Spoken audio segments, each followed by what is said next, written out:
É com alegria que, mais uma vez, estou aqui com vocês. E é uma alegria, né? A gente estar juntos numa tarde de domingo para mais um estudo da doutrina espírita.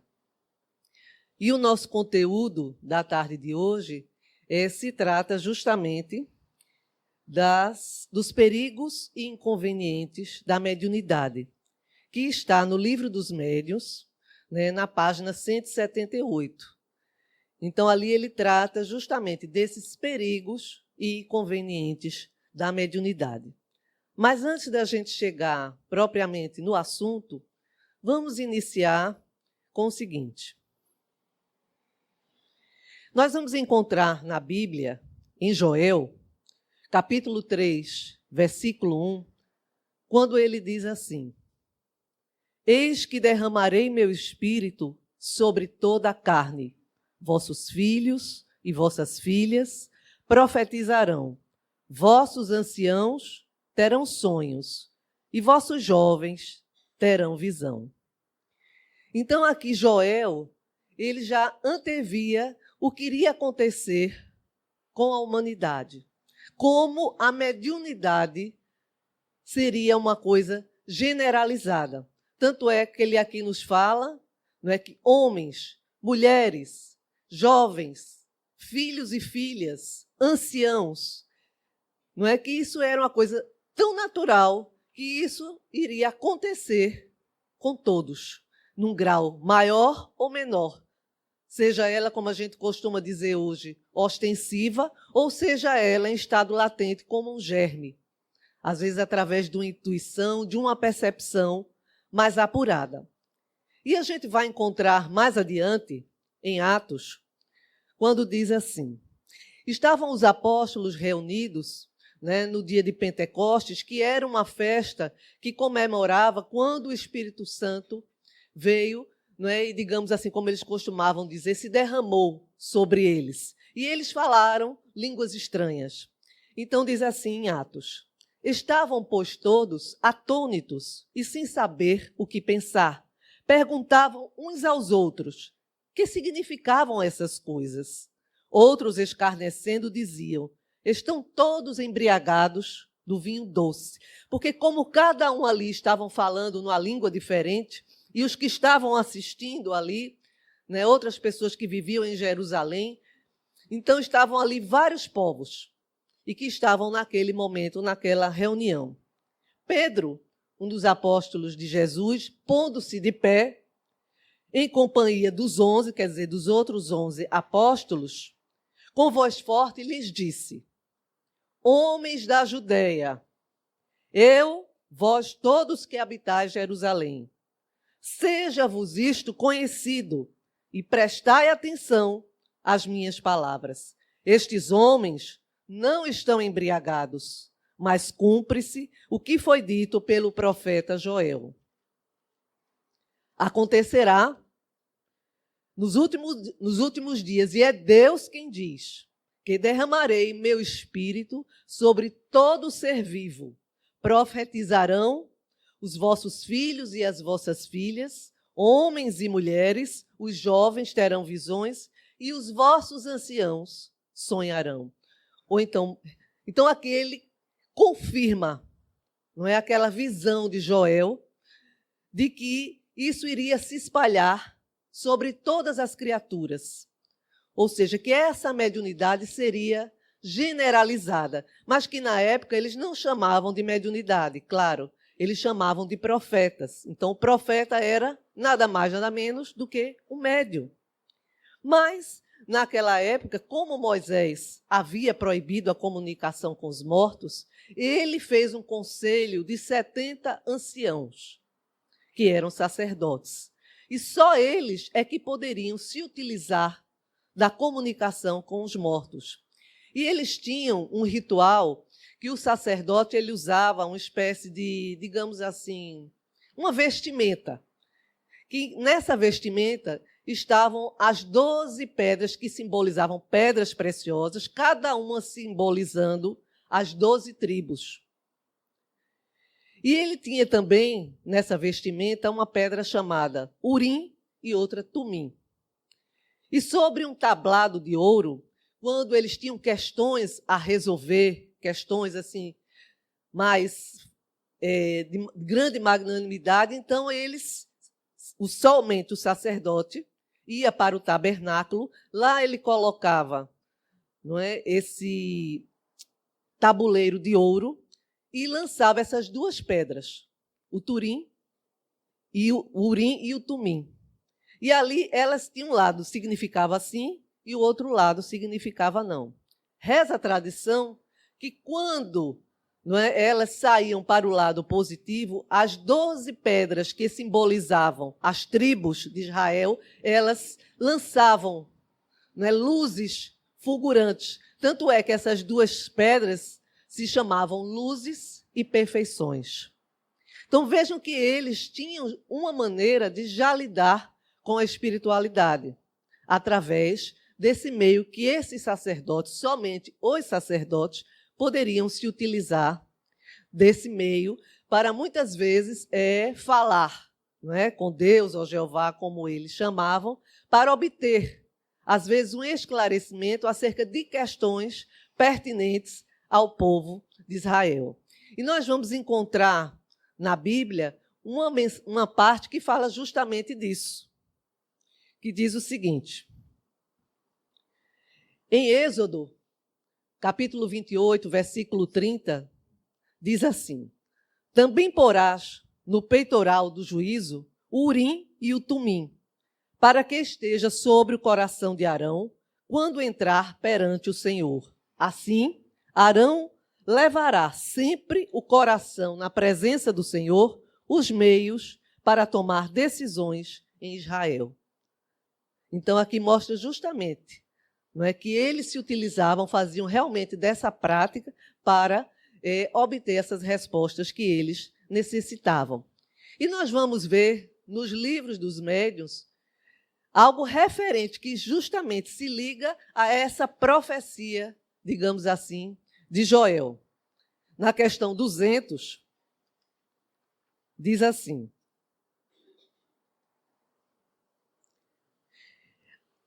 aqui ele pergunta acerca como se conhecer se uma pessoa é médium pelas questões físicas, pela aparência física. E aqui a espiritualidade responde: infelizmente, não há até o presente nenhum diagnóstico que possa indicar, mesmo aproximadamente, que se possui essa faculdade. Os sinais físicos pelos quais certas pessoas acreditaram ver indícios nada tem de certos. Ela se encontra nas crianças, nos velhos, entre os homens, as mulheres, quaisquer que sejam o temperamento, o estado de saúde, o grau de desenvolvimento intelectual e moral. Não há senão um meio para lhe constatar a existência, que o é de experimentar. Então, aqui ele, em outras palavras, não é, corrobora o que o profeta Joel disse lá atrás, não é, de que essa faculdade mediúnica, qualquer faculdade mediúnica, não é pela aparência que você vai determinar se a pessoa tem ou não mediunidade. E que ela pode se apresentar, como ele diz aqui, em várias idades, em vários temperamentos, independentemente da moral da pessoa que apresente essa mediunidade, essa faculdade, e isso a gente vê, não é? Um exemplo, infelizmente, o João de Deus, uma pessoa que possui faculdades mediúnicas, não é? Que poderia ser utilizada para situações maravilhosas e que, a princípio, acredito, ele utilizou dessa forma, mas que depois, infelizmente, se perdeu. Então, a mediunidade, ele não escolhe se a pessoa é bom, se a pessoa é ruim, se tem uma moralidade, uma ética boa ou não. Ela se apresenta justamente por quê? Porque é uma oportunidade de resgate, de redenção para essas pessoas que a possuem. Não é de forma alguma algo assim extraordinário, que aquela pessoa que a possui é um guru, um Deus, ou algo parecido, muito pelo contrário. Justamente essas pessoas normalmente são as mais endividadas. São aquelas que mais necessitam de uma oportunidade de redenção, de resgate. E que, se bem aproveitada, ao sairmos daqui e voltarmos à pátria espiritual, então a gente vai ter avançado nessa nossa evolução.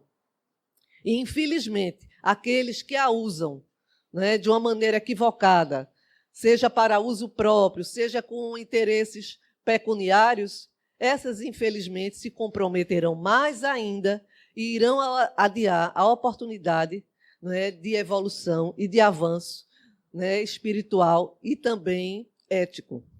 Continuando. E nós vamos ver na questão 159, quando se pergunta a questão acerca do médium, né, o que é a mediunidade. E a espiritualidade nos responde o seguinte: toda pessoa que sente que, em algum grau qualquer, a influência dos espíritos, por isso mesmo é médium. Esta faculdade é inerente ao homem e, por consequência, não é privilégio exclusivo. Também são poucos nos quais não se encontrem alguns rudimentos dela. Pode-se, pois, dizer que todo mundo é mais ou menos médium. Todavia, usualmente, esta qualificação não se aplica senão àqueles nos quais a faculdade medianímica está nitidamente caracterizada e que se traduz por efeitos patentes de uma certa intensidade, o que depende, pois, de um organismo mais ou menos sensível. Ou seja, a mediunidade, como ele diz aqui, é uma faculdade inerente aos seres humanos, é uma coisa natural. Agora, há aqueles que vêm com a incumbência de realmente vivenciar essa mediunidade, como nós chamamos, de uma forma ostensiva, seja na psicografia, seja na psicofonia, na vidência, na clareaudiência, seja em que ramo da mediunidade a pessoa tenha a faculdade. E tem aquelas, como já dissemos, que ela vem em germe, ela fica ali, mas que, de qualquer forma, às vezes, através de uma intuição, de uma percepção, você consegue captar coisas do mundo espiritual. Mas que não necessariamente você exerce essa mediunidade, né, digamos assim, numa reunião mediúnica. Porque é também preciso compreender que a mediunidade ela não se detém apenas à sala da reunião mediúnica. Inclusive, ela é muito mais exercida fora dela. Por quê? Porque a mediunidade, principalmente a mediunidade com Jesus, é a vivência do Evangelho. Ou, pelo menos, né, a tentativa que nós fazemos diariamente de ter essa vivência no Evangelho. Quando nós estamos na sala mediúnica, nós temos, claro, um ambiente ali controlado, em que a espiritualidade já preparou todo aquele ambiente e que nós vamos exercer, direcionar a nossa faculdade, né, para o bem, para a caridade e com um fim, né, para um propósito. Mas que no nosso dia a dia, nós exercemos também a nossa capacidade como médios através das nossas relações. Né, como lidamos no nosso dia a dia com as pessoas, com as situações que nos aparecem, né, sejam elas situações boas, sejam elas situações difíceis. Porque às vezes a pessoa diz assim, e há muito, isso é às vezes muito falado, que aquela pessoa que exerce a mediunidade ou que tem a mediunidade é só sofrimento. Ah, eu sofro, como eu sofro? Porque eu sou médium. Né? Todo sofrimento, tudo que tem é devido à mediunidade. Isso é falso. Os sofrimentos que nós temos, as dificuldades que nós temos, é em virtude de nossas atitudes pregressas, daquilo que semeamos no passado. A mediunidade é o contrário. É um meio, é um caminho, não só da gente buscar se melhorar, se evangelizar, mas como também de resgatarmos esses antigos débitos. Então, é importante que a gente tenha isso em mente, né? De nunca achar que porque aflorou a mediunidade, porque a gente começou a estudar e depois, posteriormente, a gente começou a exercer numa sala mediúnica, não é, as nossas faculdades ou a faculdade, que ela é quem nos traz problemas. O que nos traz problemas é justamente os nossos desequilíbrios, não é, a nossa falta ainda de evangelização íntima. Continuando. E a gente vai ver que essa mediunidade, muitas vezes, também ela ocorre através dos sonhos, e a gente vê isso na história, com o próprio José. Né? Quando ele é advertido que vá para o Egito com Maria e com Jesus, porque Herodes estava naquela campanha de matar as crianças, e ele vê isso em sonho. E ele viu ao longo da sua vida em outras situações. Então, a gente percebe que a mediunidade, como a gente já falou, é algo que vai se mostrando em diversas situações e de diversas formas. E como a gente vai ver aqui esses inconvenientes. Mas antes da gente ver esses inconvenientes, a gente vai ver aqui com Divaldo, para que fique bem claro para a gente, essa questão da mediunidade ostensiva. Ele nos diz o seguinte: quando você diz que é inerente a todas as criaturas humanas, como explicar, por exemplo, que há pessoas assim como você que têm a possibilidade de ver e interagir com os espíritos e outras não dispõem dessas possibilidades? Como é isso se todos nós somos médiuns?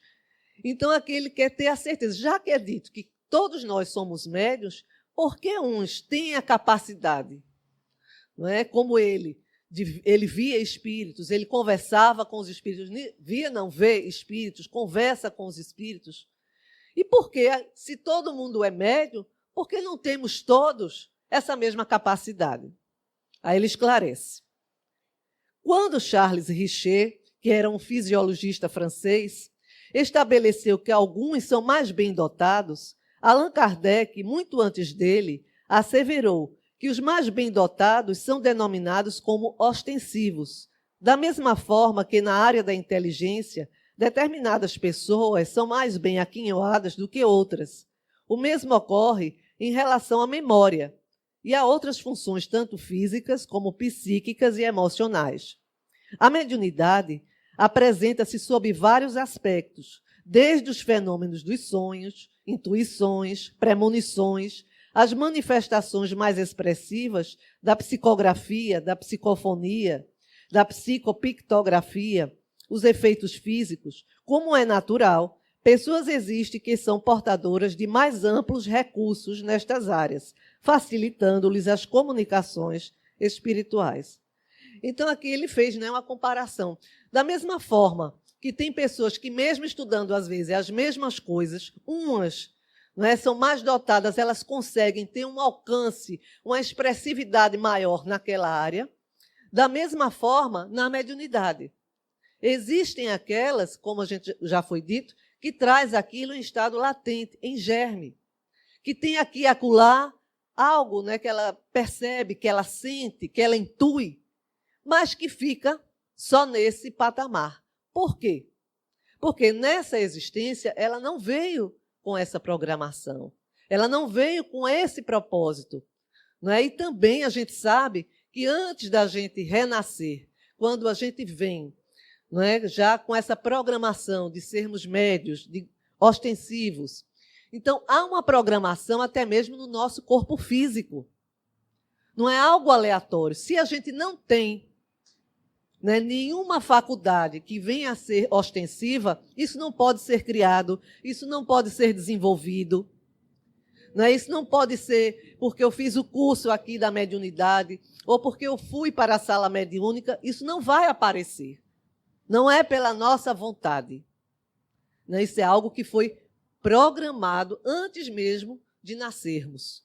E o nosso físico já vem com essa programação para que, quando chegar o momento certo, a gente possa exercer, não é, a nossa mediunidade de uma forma correta, adequada. Porque a gente sabe que há organismos que são mais frágeis, e é isso que a gente vai ver também no estudo de hoje, que não têm a possibilidade, que são sobreexcitados, que se for ser trabalhado, ou se for para uma reunião mediúnica, ou vivenciar isso, ela não vai ter as condições nem físicas e nem psicológicas de realmente conseguir vivenciar aquilo sem gerar um grande desequilíbrio. E é isso que a gente vai começar a ver agora. Nessa página 178, que começa a tratar justamente desse assunto, ele primeiro pergunta assim: a faculdade mediúnica é indício de um estado patológico qualquer ou simplesmente anormal?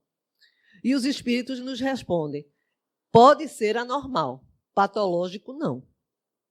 Ou seja, a mediunidade não é uma doença. Às vezes, a maneira como ela se apresenta perante os olhos dos outros e até perante nós mesmos, ela se faz anormal. Vou citar aqui um exemplo. Quando a faculdade mediúnica se apresentou em mim, me permitam dizer, eu comecei desmaiando. Eu apagava completamente, porque também havia um processo obsessivo. E fui a vários médicos, nunca chegou, não se encontrava nada.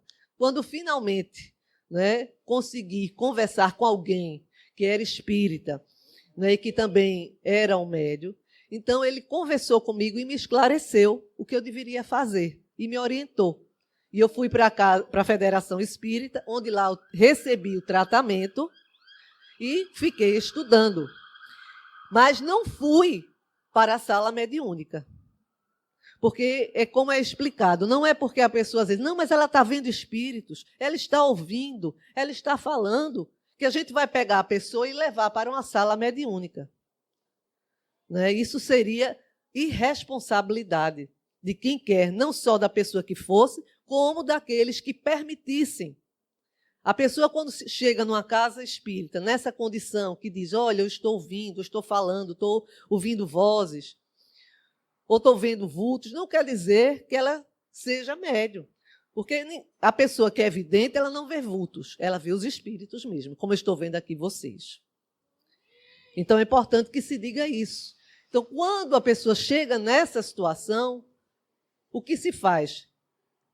É justamente, é feita uma orientação, é feito todo um trabalho, no sentido, se a pessoa realmente precisar de um tratamento espiritual, ela é recomendada ao estudo, à evangelização, se forem crianças. Então, é importante que tenhamos isso em mente, porque não é uma patologia. Agora, às vezes, da forma como ela se apresenta, e como nós não estamos acostumados, porque a gente traz ainda, não é, aqueles nossos pensamentos antigos das religiões que já frequentamos antes, do nosso passado, né, quando se falava, quando a pessoa falava, se manifestava, digamos assim, um espírito falava através de nós ou escrevia, às vezes isso era visto como coisa do diabo, coisa do demônio. Então a gente sempre tem um certo medo. Né? Foi criada essa aura de mistério, de medo. Quando, na realidade, como nós já vimos aqui, é algo que é da natureza humana. Porque, queiramos ou não, nós vivemos simultaneamente em dois planos, o material e o espiritual, independentemente de sermos médiuns. Porque nós somos o quê? Espíritos antes de sermos seres encarnados. Essa é a nossa origem. Nós somos espíritos, tanto é que voltaremos à nossa condição de espírito após o desencarne. Mas somos sempre espíritos, encarnados ou não. Continuando. Na segunda pergunta que é feita, ele diz assim, o exercício da mediunidade pode ocasionar fadiga? E eles nos respondem, o exercício prolongado de toda e qualquer faculdade pode levar à fadiga. É ou não é? Isso seja no nosso trabalho dentro do nosso lar, seja na nossa área profissional. Quer dizer, qualquer exercício prolongado de qualquer faculdade, de qualquer exercício, e também dentro da mediunidade, pode levar à fadiga. Mas ele diz por quê? Porque a gente, nesse momento desse exercício prolongado dentro da mediunidade, a gente está aqui e ali, ó, dispersando fluidos. Então, quando a gente sente isso, o que devemos fazer? Basta o repouso. Então, a gente cessa aquela atividade, busca o repouso, justamente para nos refazermos as nossas energias e depois continuarmos esse nosso trabalho. E nós vemos um exemplo de Chico, quando uma época, quando ele mais jovem, ele começa a ir para essa área das materializações. Então, ele se reunia, né, com outros amigos e ficavam ele doando fluidos para essas materializações. E quando terminava, ele se sentia muito cansado, muito extenuado. Até que chegou o momento em que Emmanuel disse, não, pare com essas sessões de materializações, porque esse não é o nosso objetivo e esse não é o nosso trabalho. Você está desperdiçando aí uma energia que pode ser utilizada para o que realmente é o nosso trabalho e é o nosso propósito. E Chico, obediente como era, cessou essas reuniões de materialização. Continuando. Há pessoas para as quais esse exercício seja mais inconveniente do que para outras. Aí ele responde, há pessoas, dependendo do estado físico e emocional da pessoa. Então, há pessoas que têm uma estabilidade maior, tanto organicamente como psicologicamente. Então, para essas pessoas, às vezes, esse exercício da mediunidade é mais penoso, é mais difícil. Nós vamos contar aqui um caso em que uma mulher, ela padecia, né, de esquizofrenia e chegou num centro espírita e ela porque queria participar da mediúnica e as pessoas daquele centro, os dirigentes, acharam por bem, como ela tomava as medicações, não é, que seria bom, talvez até ajudasse nessa questão da esquizofrenia. E assim foi feito. Ela foi para a reunião mediúnica. Só que, passado algum tempo, teve um dia que ela não tomou as medicações da forma correta e ela começou batendo na mesa e aquela confusão e o dirigente, calma, meu irmão, chegue com calma. Mas só que não era irmão nenhum, não era espírito algum. Ela que entrou em surto, em plena reunião mediúnica. Justamente porque organicamente, psicologicamente, ela não era para estar naquela situação, na vivência, não é, do exercício da mediunidade. Por quê? Porque ela já era naturalmente, já tinha os seus sentidos sobrecitados. E a gente sabe, quando a gente está na mediúnica, há um trabalho, né? Os nossos sentidos são, digamos assim, ampliados, não é? A nossa percepção para que a gente possa justamente exercer o nosso papel ali. E uma pessoa que naturalmente já possui essa sobrecitação, como é que ela vai para uma situação dessa? Então, ela partiu para cima do dirigente e o mordeu. Então, acende a luz, foi aquela confusão, chamaram os bombeiros e ela foi levada para uma emergência. Então, aqui fica patente como é necessário termos a responsabilidade ao conduzirmos alguém para a mediúnica, que não depende simplesmente da vontade da pessoa, ou se ela é filha de fulano ou de cicrano, ou se ela vem de tal ou qual centro. É necessário que haja uma avaliação. É necessário que aquela pessoa se prepare e que, uma vez percebida que ela não tem as condições, né, fisicamente ela é debilitada, ou se psicologicamente, psiquicamente ela tem algum transtorno, então não é indicado que ela vai exercer essa mediunidade. Ela pode exercer, como dissemos, de outras formas, através do trabalho no bem, na caridade, que é uma forma de exercer a mediunidade. Então, mais adiante, a gente vai ver na questão 188 do próprio Livro dos Médiuns, quando ele justamente corrobora o que foi dito aqui, que há médiuns delicados e muito sensíveis, e que quando vêm aqueles espíritos mais bravos ou mais endurecidos, ele sente isso no seu campo orgânico. Então, é preciso que se observe isso, para ver se aquela pessoa realmente tem as condições de continuar naquele exercício, ou se é necessário que ela se recomponha e, de futuro, se for o caso, ela retorne. E também na questão 194 do Livro dos Médiuns, quando ele pergunta sobre as variedades físicas do médium.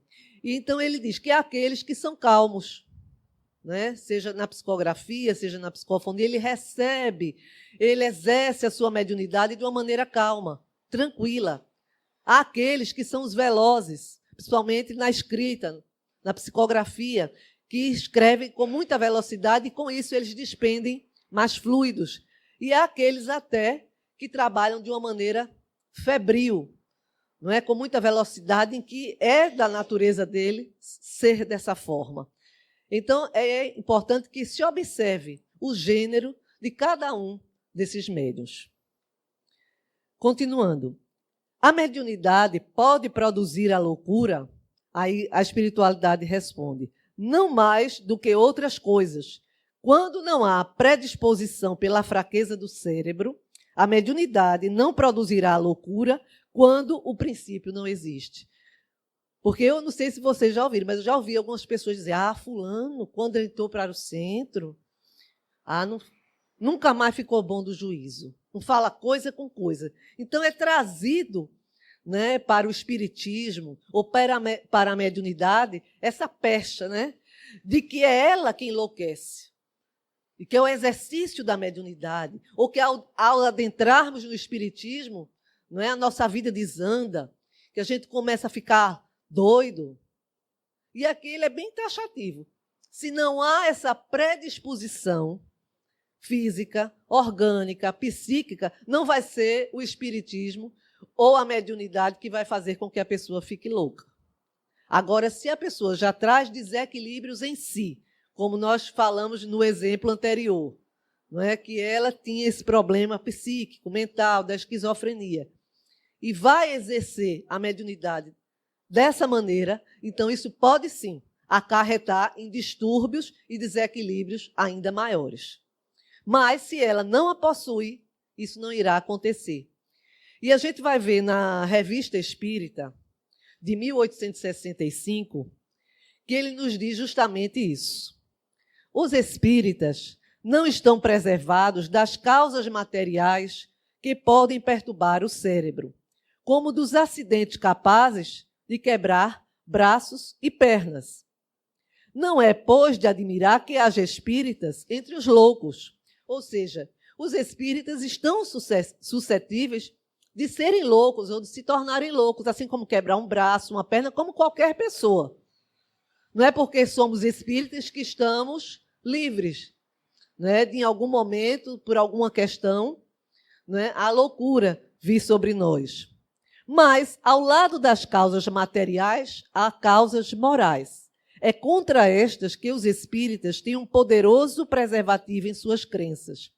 Desse modo, se um dia for possível ter uma estatística exata, conscienciosa e feita sem prevenção dos casos de loucura devido às causas morais, ver-se-á, incontestavelmente, o seu número diminuir com o desenvolvimento do espiritismo. Ou seja, então aqui ele convida, né? Se fosse feita realmente uma pesquisa conscienciosa, que não fosse tendenciosa, aqueles, né, que estão no espiritismo, não apenas porque estão no espiritismo, mas, né, que procuram aprender com aquilo que está sendo lido, com aquilo que está sendo ouvido, com aquilo que está sendo estudado, e traz isso para a sua vida em termos de transformação moral e espiritual, esses estão muito mais preservados de ir por esse caminho do desequilíbrio do que aqueles que não têm essa perspectiva. Então, é isso que ele traz para nós, porque nessa época era muito falado justamente coisas que a gente ainda ouve hoje, de que o espiritismo poderia levar à loucura. E ele esclarece nessa revista espírita que não é nada disso. Não é que outras situações é que poderiam levar à loucura, como ele dizia, o uso imoderado do tabaco, da bebida, e outros desequilíbrios tantos, não apenas morais, mas físicos, que podem nos levar para desequilíbrios mentais. E ele fala de um caso aqui, de uma moça que ela era muito assim, sugestionável. E ela lia muitos livros, muitos romances, e ela vivia numa realidade assim, de social mais pobre, mas que os pais fizeram de tudo para que ela estudasse, para que ela tivesse alguma educação. Mas, só que ela vivia numa realidade diferente, justamente porque ela tinha um desajuste, né, psicológico, e ela não aceitava aquela vida em que ela vivia. Ela queria viver naquela vida dos romances, ela queria viver naquela sociedade dentro daquilo que ela lia. E tanto ela foi por esse caminho, por esse desequilíbrio, como ela não via que a situação dela não melhorava, ela era uma operária de uma fábrica, e como aquilo não se modificava, ela um dia realmente optou, né, pelo suicídio. E, na época, levantou-se a questão se aquilo não era devido às leituras, porque ela também lia algumas coisas espíritas, se não tinha sido o espiritismo. Mas aí a gente constata que o quê? Era muito mais fácil jogar, não é, para o espiritismo ou para essas leituras do que realmente fazer uma avaliação conscienciosa de que ela em si já trazia um desequilíbrio mental, ela já trazia um equilíbrio também emocional, que a levou para essa situação tão difícil e tão trágica. Então, aqui a espiritualidade nos esclarece. O espiritismo não leva ninguém à loucura se não há essa predisposição. Porque se não há, não será o espiritismo e nem a mediunidade. Continuando. Aí nós vamos agora para a mediunidade nas crianças. Aí é perguntado assim: há inconvenientes em desenvolver a mediunidade na criança? E eles respondem: certamente. E sustento que é perigoso, porque esses organismos fracos e delicados seriam muito abalados, e sua jovem imaginação muito excitada. E a gente sabe que é. Porque a criança, naturalmente, muitas vezes, até determinada idade, 7, 8 anos, ela tem aquele amiguinho imaginário. Não é? Às vezes é realmente só um amiguinho imaginário, e às vezes, por ela ainda estar, né, ligada à espiritualidade, porque até os 7 anos, que é quando se completa realmente, não é, a nossa encarnação aqui na Terra, a gente efetivamente passa a exercer a nossa nova personalidade. Até ali, às vezes, a criança, independente, às vezes, até dela ser médio, às vezes ela vê outras crianças, ela conversa, e que às vezes ela se refere como um amiguinho imaginário. Às vezes tem pesadelos, não é? Fica agitada, fica nervosa.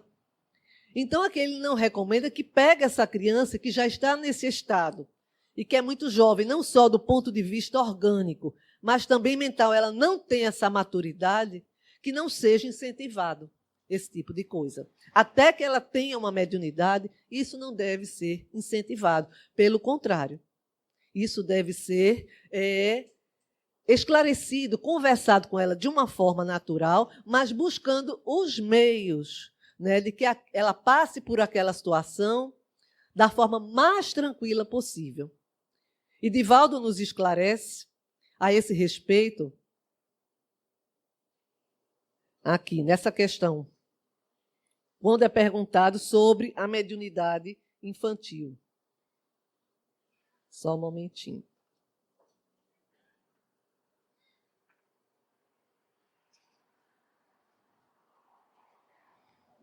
Criança com mediunidade ostensiva. E se esse familiar perceber que a criança tem mediunidade ostensiva, deve incentivá-la ou reprimi-la, deve procurar um centro espírita, o que afinal? O que devemos fazer? Porque às vezes a gente vê isso com nossos filhos, às vezes com o neto, com o sobrinho, com o parente, ou às vezes com o filho de um amigo. E o que a gente deve fazer nesse momento? Deve reprimir? Deve incentivar? Ele nos responde. Primeiro passo: procurar o centro espírita, porque é o lugar apropriado à escola de bênçãos. Um espírito muito querido, Djalma Montenegro de Faria, escreveu há muitos anos, através de mim, que o centro espírita é como um colo de mãe, que afaga o filhinho na ternura para dar-lhe calor e para sustentá-lo na sua ingenuidade. Viana de Carvalho, outro amigo espiritual, diz que o centro espírita é educandário superior para a vida. Logo depois, orientar a criança, explicando-lhe do que se trata e como comportar-se, explicando-lhe de maneira fácil o que lhe vem ocorrendo. Felizmente, dispomos no Brasil hoje e em muitos países do laborioso e útil concurso da evangelização espírita infanto-juvenil, com toda uma pedagogia, metodologicamente trabalhada para essa fase etária do desenvolvimento infantil, que pode contribuir muito para o equilíbrio do pequeno médium, simultaneamente aplicar as terapias espíritas, o passe, a água fluidificada, as orações e, naturalmente, com o tempo, a faculdade vai diminuindo até ficar bloqueada, temporariamente, aguardando o momento próximo de ser orientada.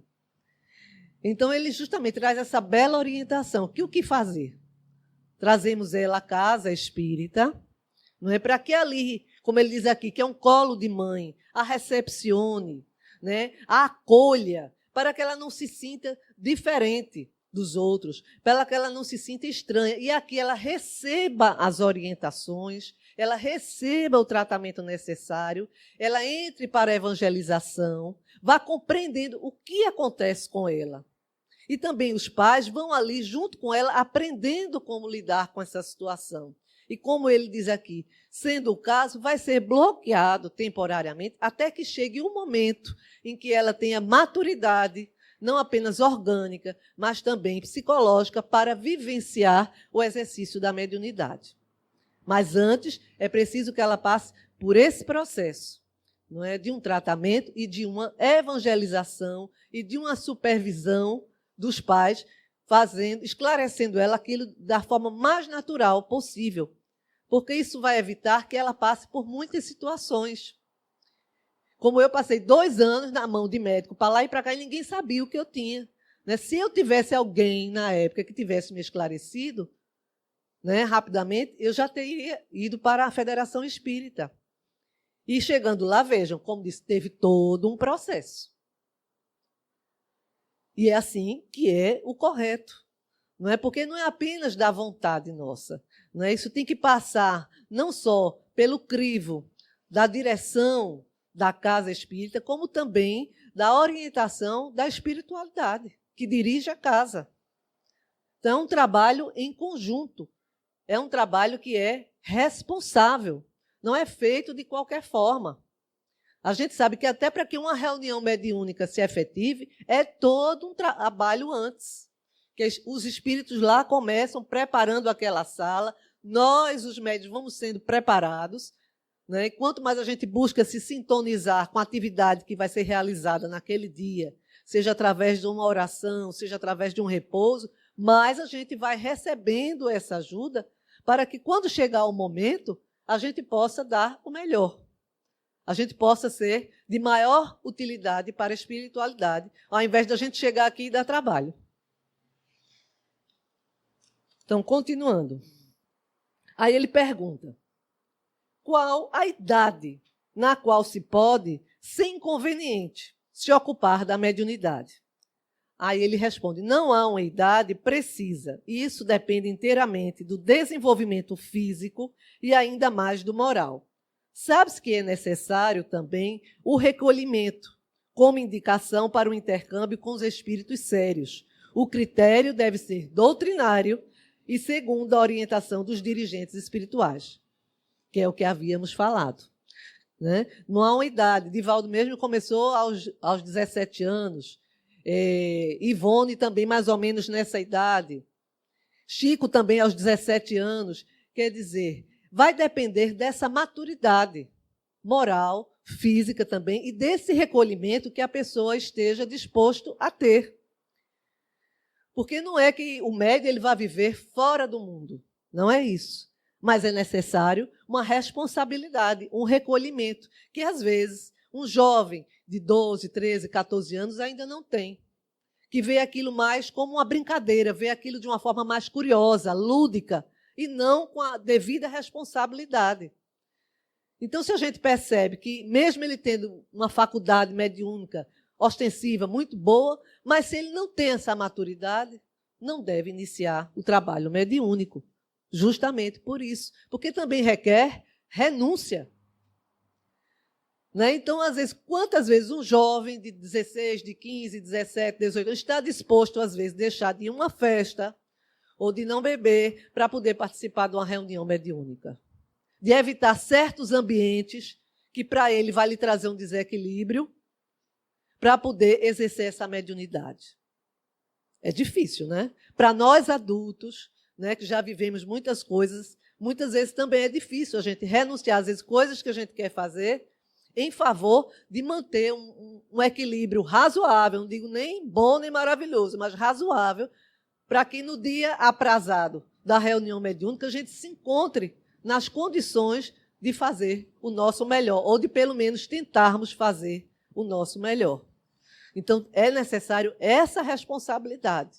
É algo muito bonito, é algo que nos traz, digamos assim, uma recompensa muito grande no sentido, não para os outros, mas nós, pessoalmente. É algo que nos enriquece, nos instrui, mas é necessário que a gente tenha esse comprometimento.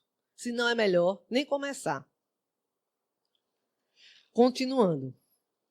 Emmanuel nos fala que o desabrochar da mediunidade é como o desabrochar de uma rosa. A qualidade da rosa dependerá do clima, do solo, dos cuidados, dos manejos e o tutoramento a que for submetido. Por isso se faz necessário estudo, evangelizar-se e o trabalho no bem. Então veja como é linda essa figura que Emmanuel nos traz. Tem coisa mais linda do que um desabrochar de uma rosa, de uma flor. Você está no jardim e de repente você vê aquela rosa que se abre, aquele perfume que é exalado. Da mesma forma, é o desabrochar da mediunidade.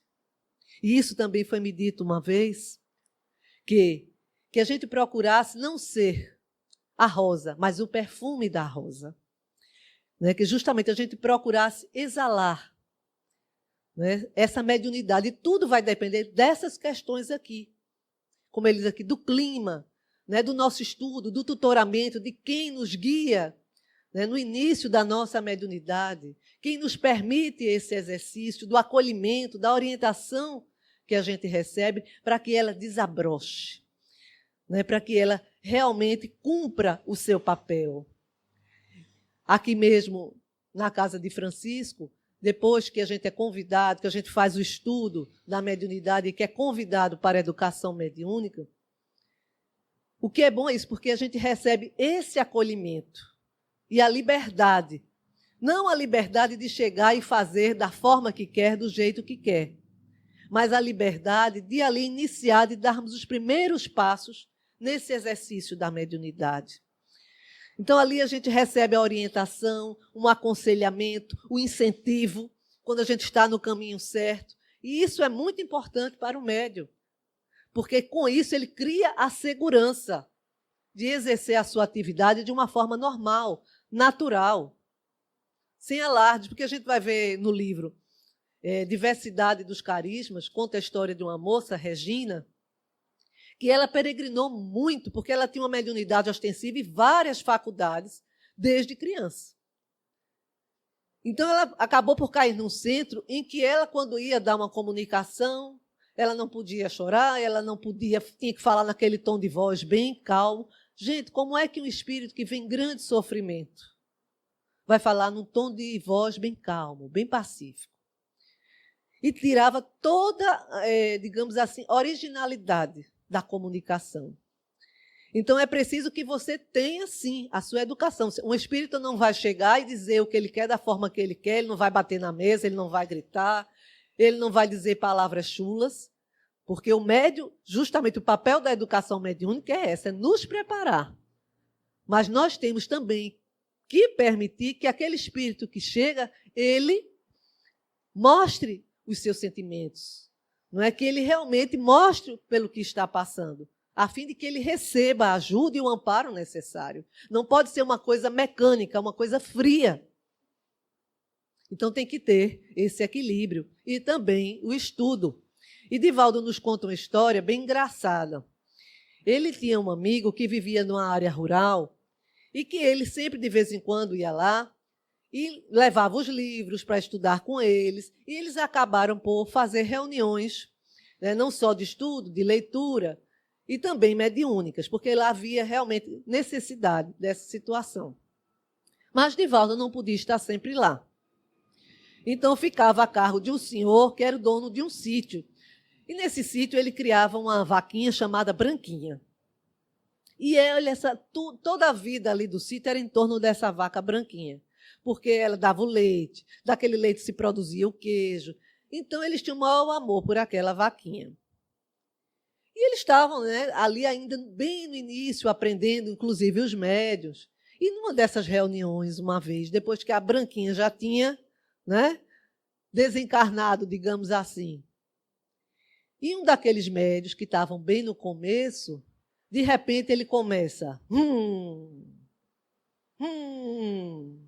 E esse senhor, que era o dirigente da reunião, aí ele, é Branquinha, é você, minha filha. E o médico, Branquinha, minha filha, como você está? Olha, estão lhe tratando bem na espiritualidade? E Branquinha,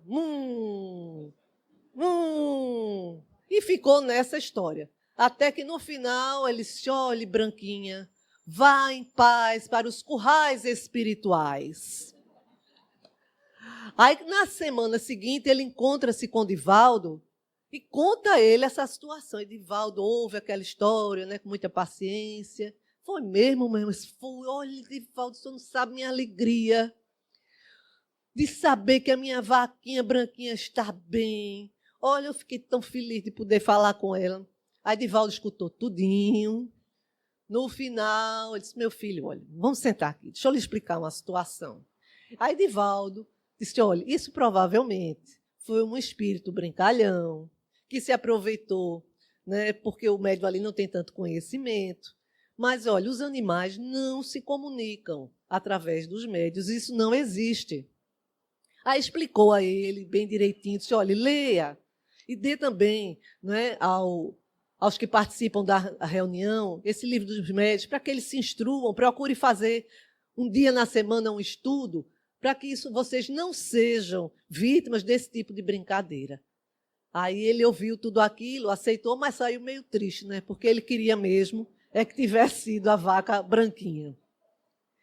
Então, minha gente, e Chico nos fala algo muito lindo, quando ele diz assim, somos seres que vestimos o corpo para atravessarmos as horas do dia. O corpo como uniforme de trabalho. E realmente, né, o nosso corpo é o nosso uniforme de trabalho. E a mediunidade é esse instrumento sagrado, belo, que deve ser vivido com Jesus. Né, que nós devemos procurar. Qual a maior necessidade do médium? É perguntado no livro Consolador. E Emmanuel nos responde, a da autoevangelização. Então, todos nós, independente de sermos médios ou não ostensivos, necessitamos nos evangelizarmos. E os médios, em especial, necessitam disso, desse evangelho, de buscar essa vivência, mas também do estudo.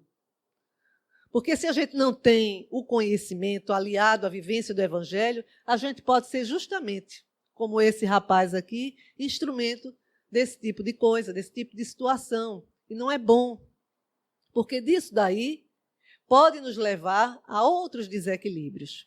Mas o nosso tempo é chegado, e para encerrarmos, ao invés de uma mensagem, eu queria trazer aqui para vocês, do livro Consolador, quando é perguntado o seguinte. Aqui. Onde a luz definitiva para a vitória do apostolado mediúnico? É perguntado a Emmanuel, e ele responde. Essa claridade divina está no Evangelho de Jesus, com a qual o missionário deve estar plenamente identificado para a realização sagrada da sua tarefa. O médium, sem Evangelho, pode fornecer as mais elevadas informações ao quadro das filosofias e ciências fragmentárias da Terra. Pode ser um profissional, denominada um agente de experiências do invisível, mas não poderá ser um apóstolo pelo coração. Só a aplicação com o Divino Mestre prepara no íntimo do trabalhador a fibra da iluminação para o amor e da resistência contra as energias destruidoras. Porque o médium evangelizado sabe cultivar a humildade no amor, ao trabalho de cada dia, na tolerância esclarecida, no esforço educativo de si mesmo, na significação da vida, sabendo igualmente levantar-se para a defesa da sua tarefa de amor, defendendo a verdade sem transigir com os princípios no momento oportuno. O apostolado mediúnico, portanto, não se constitui tão somente da movimentação das energias psíquicas em suas expressões fenomênicas e mecânicas, porque exige o trabalho e o sacrifício do coração, onde a luz da comprovação e da referência é a que nasce do entendimento e da aplicação com Jesus Cristo. Então, aqui fica essa bela orientação de Emmanuel para nós, não é? de que a mediunidade deve ser exercida com humildade, com amor, com caridade, no trabalho, no bem ao próximo. O médium, como já dissemos, não é um ser extraordinário, não é um dom extraordinário, é um ser assim como os outros, que necessita trabalhar, necessita se evangelizar, necessita estudar e, principalmente, buscar praticar o bem e ter essa humildade de fazer o seu trabalho com amor, sabendo que o trabalho e os méritos não são nossos. O trabalho e os méritos são do Cristo, são de Jesus. Muita paz para todos.